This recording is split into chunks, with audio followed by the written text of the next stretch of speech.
Instagram. I almost forgot about I forgot about YouTube just now. But I'm gonna do Enemy Try to Squeeze on Me. And I already said, you squeeze the toothpaste, Jesus is gonna come out. So I've decided I'm gonna do 10 days sharing my testimony. 10 days. So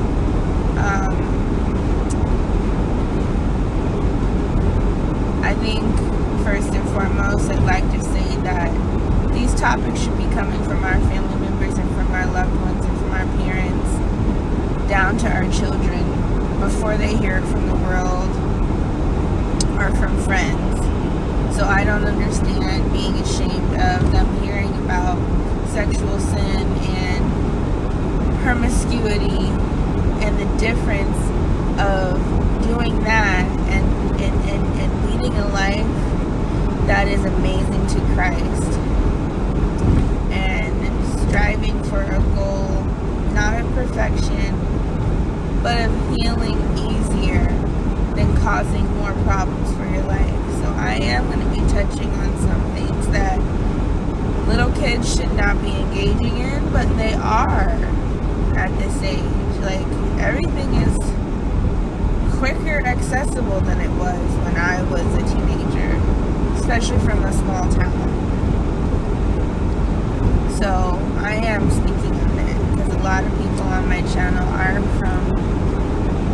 they're from all over the world, but California has an upper hand, I would think, being that I've been there for over 12 years. So yeah, I'm gonna read 10 things about me, and then I'm gonna share my testimony every day for 10 days. Day 1, 10 things about me. My little thing. I'm 5'6". 2, I like pizza. 3, I hear Jesus all day. 4, I was not taught relationship as a child. 5, I enjoy Chinese astrology. Fire rabbits for the win. 6, I don't own an adult Bible anymore. 7, making non-grain tortillas is therapeutic. 8, I was born premature. 9, all my babies have been born very early in the morning, like dark time, nighttime. 10, I want to live a year abroad in love. So my testimony.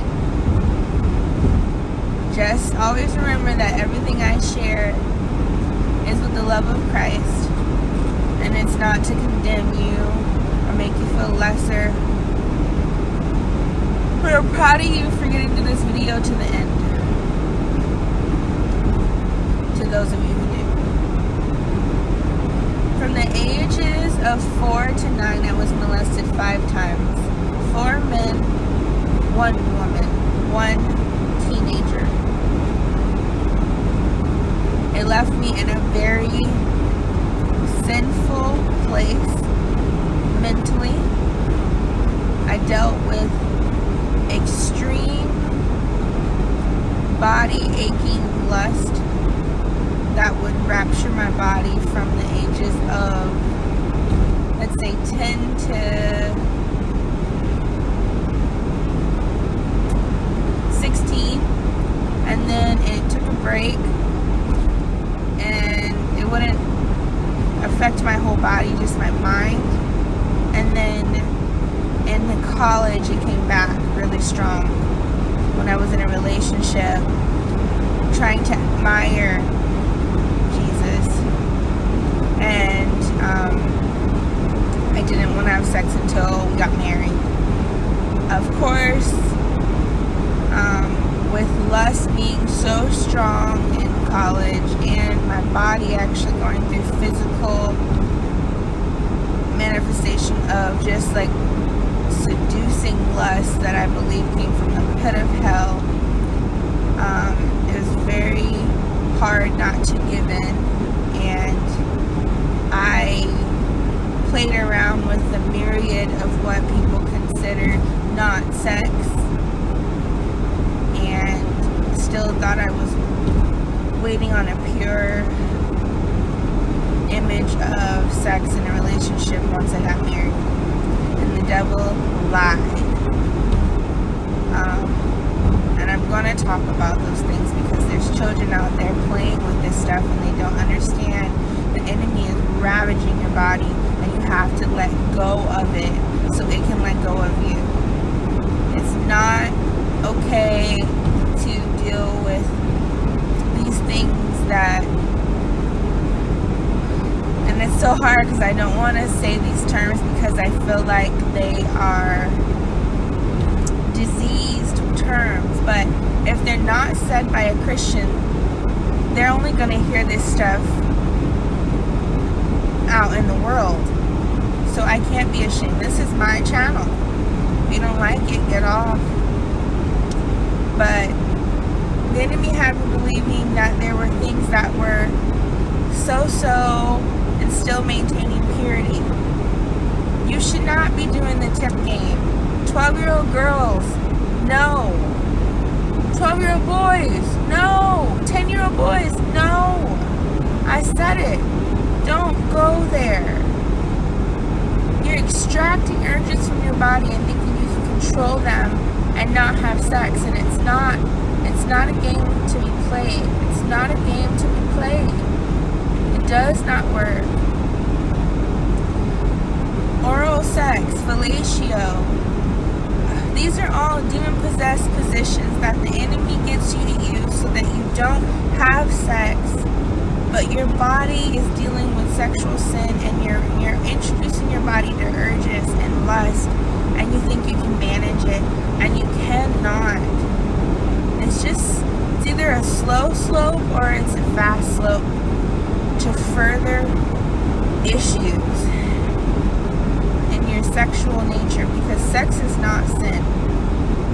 Sex is a beautiful thing that God placed on this earth between man and woman so that they can get alone together and get intimate together and love one another in a space that is a lot more intimate than anything they can do with any other person in their lives.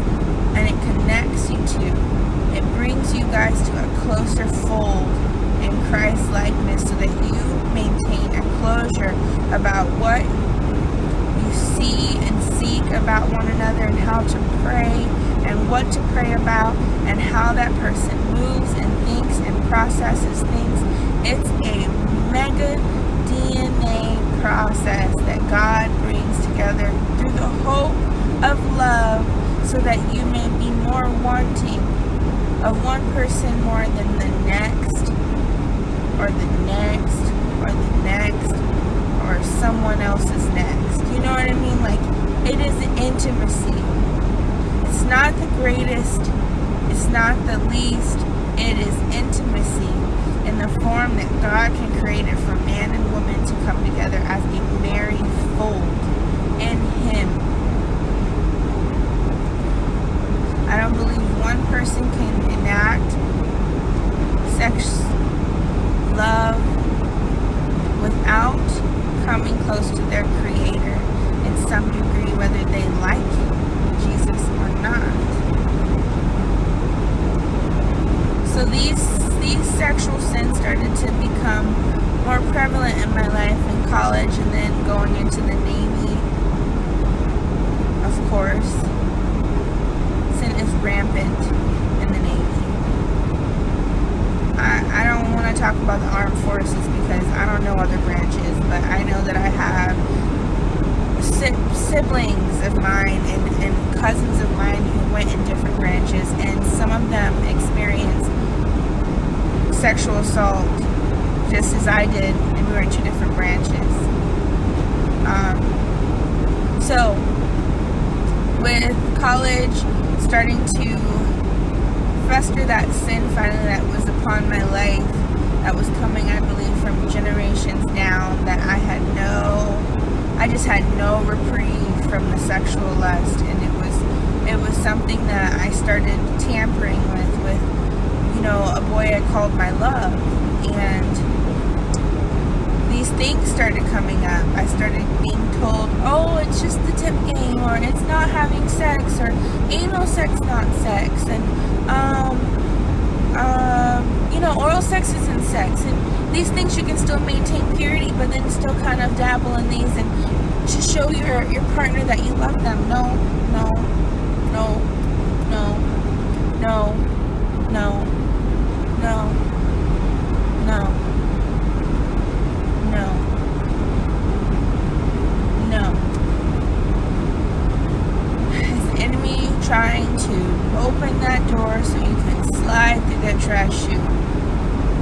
And it is nasty on the way down. So I got into the military and that stuff continued, and all the while, with these, molestation all the way to these sexual sins that we're committing, the enemy just kept trying to get me confused about gender roles and male and female and promiscuity and am I gay? Am I straight? I've never really gone there, but I was 9 and a teenager molested me, and she's a female, and she awoke stuff that wasn't supposed to be awakened, and so I had to do a lot of dialogue in my mind with God. And God, He was always there for me.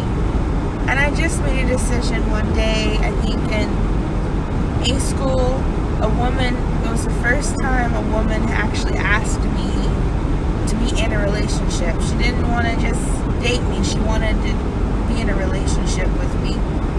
And I was completely thrown off, and I remember saying to her, and I believe Jesus was right there, right on time. He knew what to say through my mouth, so I knew what to do. Because I had no strings attached. I had no way to say no or yes. I was just stunned, and I remember what came out of my mouth was, I'm sorry, I'm not interested in women. I am interested in men. But thank you for asking. That didn't come from me there. I didn't have that wisdom. And what I'll say is, I believe God just kind of was opening my eyes to my future in Him, in Jesus Christ. But He didn't want me yet to tap into the gifts and the nature of Jesus Christ yet, because I wasn't strong enough to hold them. That fruit bowl I would have spilled all my fruit all over the counter. I would have had to keep picking them up and putting them back in my bowl, and there was a hole in my bowl because I had been attached to so much sexual sin in my life and so many people who did wrong to me. And if you don't have healing, you don't have a bowl to sit on the counter and put your fruit in. Does that make sense? So that was the first time I had enacted the idea that, okay, I'm straight. I guess I assumed, and then I had all this weird stuff going on in my head that kind of was like, are you into this or not? Women or men? I don't know. I know that's not okay. My parents were religious, not spiritual. My mom was in the spirit, but religious. So I didn't get a lot of good dialogue from her, except for very big openness about the consequences of sexual sin, which is what religion does. But that is not what religion is. In the Bible, it is very, very, very specific about what religion is. And if you're religious and doing something based on law and binding people up in law of what you think is and isn't okay, that's not actually religion either. Because there's a definition of religion in the Bible, and it literally says religion is this, and it says it. And it has nothing to do with anything except for service. How many people are being taught that?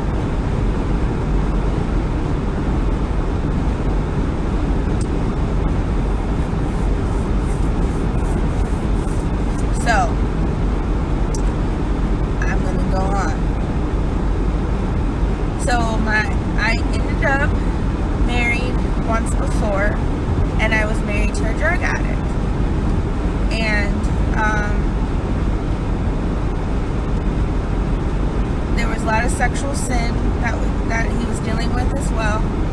A lot of brokenness on both sides. And what I learned was in that relationship was that when he decided to stop drug dealing and put down the drugs, from what I knew and believed that he did when he took a break, based on what I believe he did, I'm not really sure. A lot of lying took place in that relationship, so we'll never know the truth, not on my end. But the point is, when he quit selling and quit dealing in that nature and started cleaning up, a lot of people that he thought were going to be there forever, his ride or dies, homies, stuck in the mud, by my side always, roll dogs, a lot of them went missing. They disappeared. They couldn't use him anymore. It wasn't usable. And it was really sad for him to walk and feel like all this big party of people disappeared down to a few. And I believe the few that stayed around were the people God was also moving on their life too, and healing them of the disease and cancer of drugs, and denial of drugs and its health benefits and the death benefits that come with them. And I'm not talking about only marijuana. I'm talking about like meth, heroin, meth, pills of assorted names. I learned things in that relationship I probably should have never learned, but I know how to share the gospel with people in that lifestyle better than I would have ever if I hadn't been in that marriage. But I remember that was the saddest part for him, was that all these friends, these party people, they disappeared. And he could only regain them through drug abuse.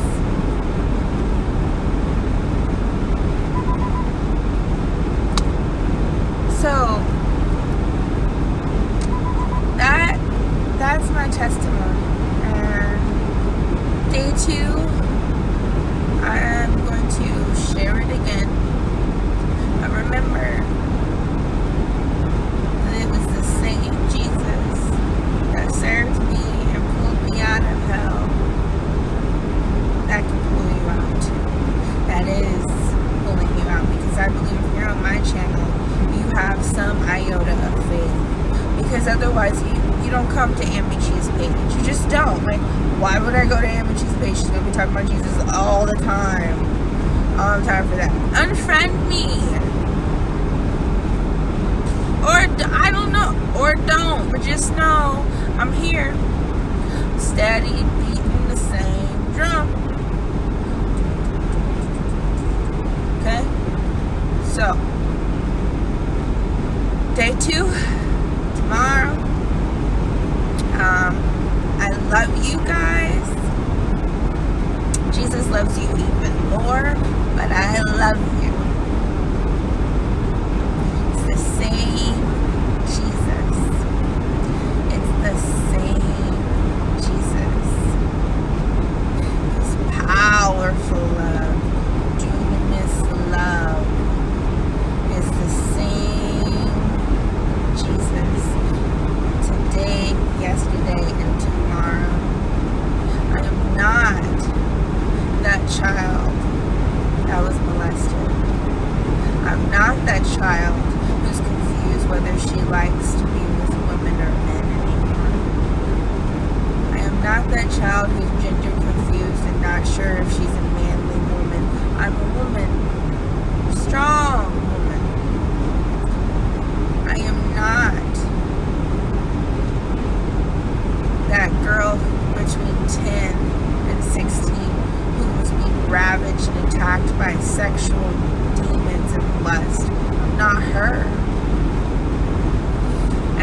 Wisdom is not the only term for me and the things I've been through. No, words don't mean they don't mean that to me. I speak life over all words. I have come from a victim past, but I am also a survivor. I am a successor. I am a priestess. I am a woman of Christ. And I'm with the same Jesus today, yesterday, and tomorrow. You're healed. You're healed. Because Jesus heals. It's the same Jesus. It's the same Jesus. It's the same Jesus. And don't let superstition ever get in the way of God's process. Because what you're doing by sharing your testimony, because I shared my testimony, when someone shares their testimony and the testimonies keep coming, more people get free. When I learned about Todd White, because I've been listening to him a lot on this road trip, he shares his testimony over and over and over and over and over and over and over again. Or he'll be like, can I see your hand? Jesus, heal it. Then when they're listening, after they've been healed, he shares his testimony again and again and again and again and again.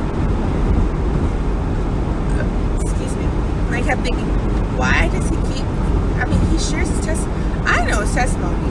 I thought I was just listening to different sermons, because I was taking breaks listening to him. And that just happened to be another time he was sharing it. No. I'm listening to Todd White's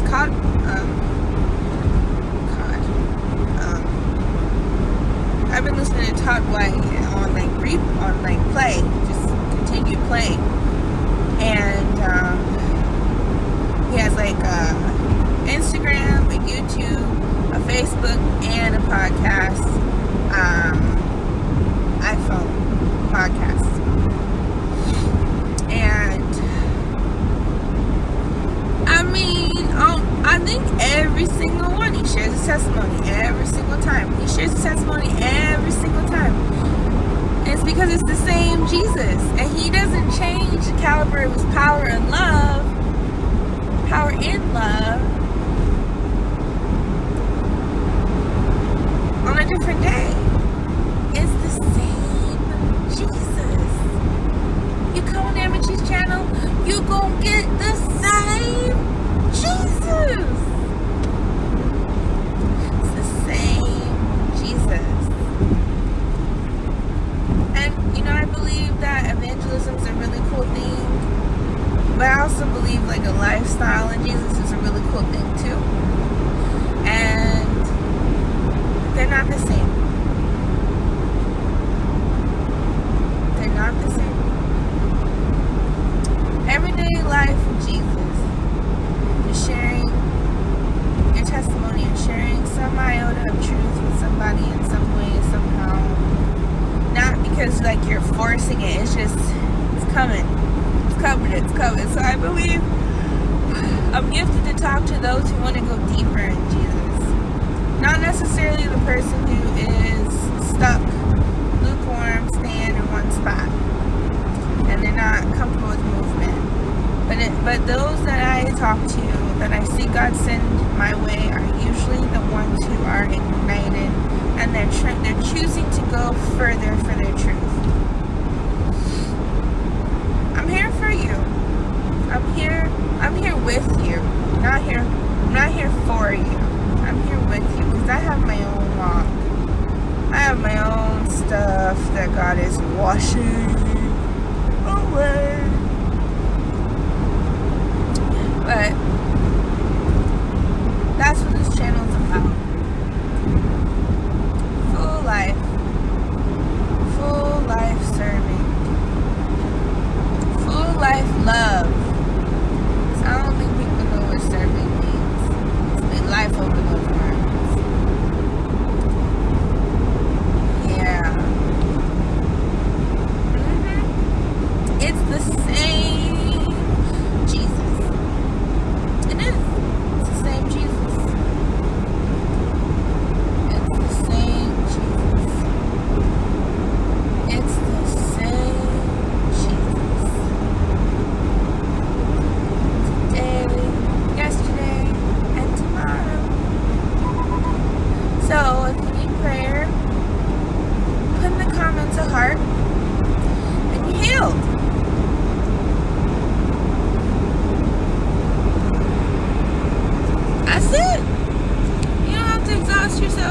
that crazy? Praying up and down. It's the same Jesus.